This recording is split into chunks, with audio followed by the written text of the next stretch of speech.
नमस्कार दोस्तों, मैं एस्ट्रोलॉजर सचिन स्वागत और अभिनंदन करता हूँ अपने सभी प्रिय दर्शकों का। कैसे हैं आप? उम्मीद करता हूँ बहुत अच्छे होंगे। हम बात करने वाले हैं सूर्य के परिवर्तन की। सूर्य का परिवर्तन हो रहा है 17 अक्टूबर को, दीपावली से कुछ दिन पहले। और ये सूर्य जो हैं तुला राशि में जाएँगे, जो कि उनकी नीच राशि होती है। तो 17 अक्टूबर को सूर्य कन्या राशि को से निकलकर तुला राशि में गोचर करेंगे। यह सूर्य की नीच राशि होती है। जब सूर्य नीच राशि में जाते हैं तो आँखों में समस्या दे देते हैं, पिता की सेहत में भी कुछ न कुछ प्रभाव डालते हैं और आपकी अपनी सेहत भी बिगड़ सकती है। तो इसको बहुत लाइट मत लीजिएगा, आपको थोड़ा-सा ध्यान रखना पड़ेगा। सूर्य क्या परिणाम देंगे, कितने अच्छे होंगे, कितने बुरे होंगे, ये सब कुछ निर्भर करेगा आपके कर्मों के ऊपर और आपकी जन्म कुंडली में बैठे हुए ग्रहों के ऊपर। अगर आपकी जन्म कुंडली में बैठे हुए ग्रह कमज़ोर हैं, तो आप अच्छे की उम्मीद मत लगाइएगा।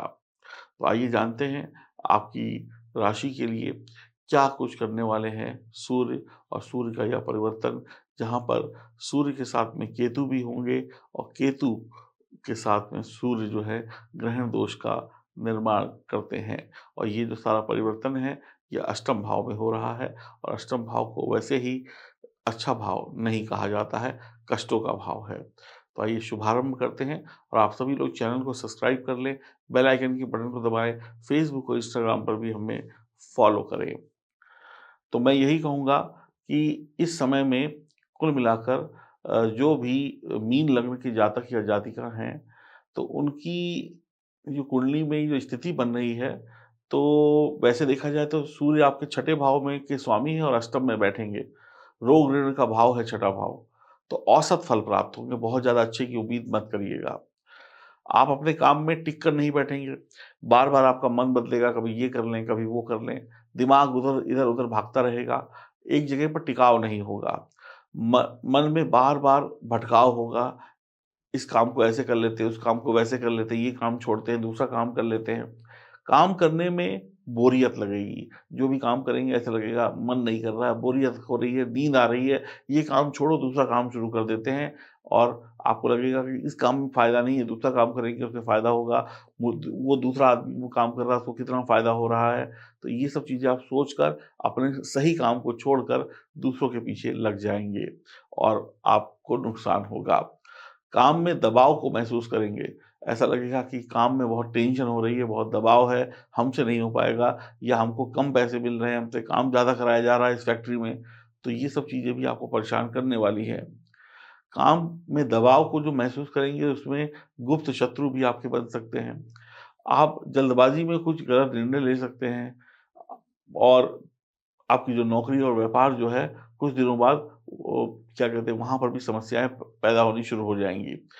कुछ दिनों बाद आप ऐसा कर सकते हैं कि पूरा एक नौकरी छोड़ी और दूसरी जगह पे जाकर जॉइन कर लिया। तो ऐसा भी आप कर सकते हैं, लेकिन कहीं पर टिकाव नहीं होगा, कभी इधर बदला, कभी उधर बदला, कभी उधर बदला। शत्रु आपको परेशान करेंगे, आपके संबंध आपके ससुराल वालों से बिगड़ सकते हैं, आपके ससुराल वालों से तू-तू मैं-मैं हो सकती है, लड़ाई-झगड़ा हो सकता है, परेशानी हो सकती है। पति-पत्नी के बीच में तकरार बहुत हद तक संभव है, यानी अच्छे से लड़ाई होने वाली है। लड़ाई, झगड़ों को और मुकदमेबाज़ी से आपको बचना होगा, नहीं तो बुरे प्रभावों में आप फँस जाएँगे। लड़ाई, झगड़ों, मुकदमेबाज़ी से आपको हार भी हो सकती है, तो बुरे काम से दूर रहें। आपके जो राज़ हैं, आपकी जो गुप्त बातें हैं, वो राज़ नहीं रहेंगी, वो दुनिया के सामने आ जाएँगी। घर की बातें बाहर जा सकती हैं, घर में जो बातें हो रही हों, कोई न कोई लीक कर देगा। किसी न किसी प्रकार की चोरी या आपकी मान-सम्मान में छवि लगने के संकेत हैं और धन की हानि भी गड़बड़ हो सकती है और धन का निवेश तो बहुत सोच समझ कर करिएगा। कोई भी फैसला बिना सोचे-समझे मत लीजिएगा, किसी जानकार की सलाह अवश्य लीजिएगा और किसी ज़रूरतमंद को सताइएगा नहीं। अपनी ज़रूरतों के लिए, अपनी ख़्वाहिशों को पूरा करने के लिए किसी से उधार मत लीजिएगा। आप सभी लोगों से तोल-मोल कर बोलिएगा और आपकी ज़ुबान में बड़ी कटुता आ सकती है। आप अपनी आँख से देखी हुई चीज़ पर ही भरोसा रखें, कही सुनी बातों पे विश्वास ना रखें। नेत्र विकार भी हो सकते हैं, आँखों में दर्द, आँखों में कोई समस्या भी हो सकती है, दाँतों का भी बहुत ध्यान रखना होगा। बदलते मौसम में भी खुद को फिट रखने की कोशिश रखनी होगी, आँखों में जलन हो सकती है, दान-धर्म करें, और बहते हुए पानी में गुड़ बहाएँ, आपको बहुत अच्छा लाभ होगा। इसके साथ-साथ ये जो महीना चल रहा है कार्तिक मास का, इस महीने में भी आप लोग पुण्य कर्म करके अपने ग्रहों को मजबूत कर सकते हैं। और साथ में मैं ये कहूँगा, हनुमान जी की, भगवान विष्णु की और माँ लक्ष्मी की आराधना अभी से ही करना शुरू कर दीजिए, आपके लिए बहुत लाभ की संभावनाएँ बढ़ जाएँगी। तो उम्मीद करता हूँ आप लोग अच्छी तरीके से इस पर्व को मनाएँगे। छोटी-छोटी समस्याएँ हैं, लेकिन उनका समाधान भी आपके ही पास होगा। तो आप इस तरीके से अगर चले, तो आपका बहुत, बहुत अच्छा जाने वाला है सूर्य का यह परिवर्तन। और सूर्य तुला राशि में है, थोड़ी बहुत तो देखिए गड़बड़ होगी, लेकिन सही तरीके से चले तो गड़बड़ कम से कम होगी। इसके साथ-साथ सूर्य को अच्छा रखने के लिए पिता की सेवा करें, गुरु की सेवा करें, उनका आशीर्वाद लें। सुबह उठें, भाग-दौड़ करें, एक्सरसाइज़ करें, खूब पसीना बहाएँ, सूर्य नमस्कार करें, सूर्य और बढ़िया होते चले जाएँगे।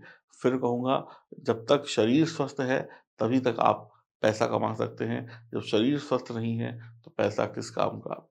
तो इसीलिए हमेशा इस बात को ध्यान रखिए कि बहुत सरलतापूर्वक चीज़ों को लेना है, बहुत ज़्यादा चीज़ों में टेंशन नहीं लेनी है। तो सरलता से लेंगे तो सरलता से गाड़ी पार भी हो जाएगी। आप सभी को बहुत-बहुत शुभकामनाएँ आने वाले सभी पर्व और त्योहारों की।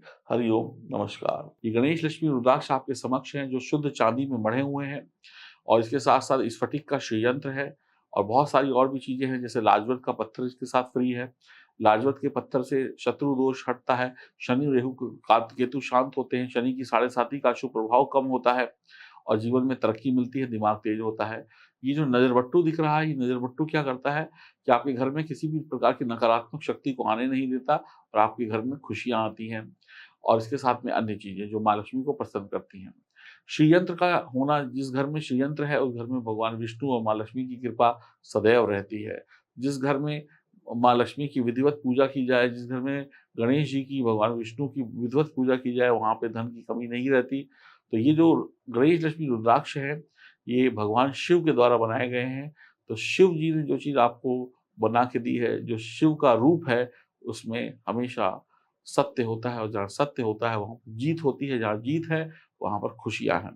तो इस दीपावली में गणेश लक्ष्मी रुद्राक्ष को पूजा करके सिर्फ़ गणेश जी को नहीं, लक्ष्मी जी को नहीं, भगवान शिव को भी आप प्रसन्न कर पाएँगे, भगवान विष्णु को भी प्रसन्न कर पाएँगे और इस दीपावली को महाशुभ बना पाएँगे। तो अभी ऑर्डर करें, तो आपकी दीपावली खूब खुशियों भरी हो, ऐसी हम ईश्वर से मंगल कामना करते हैं। हरि ओम, नमस्कार।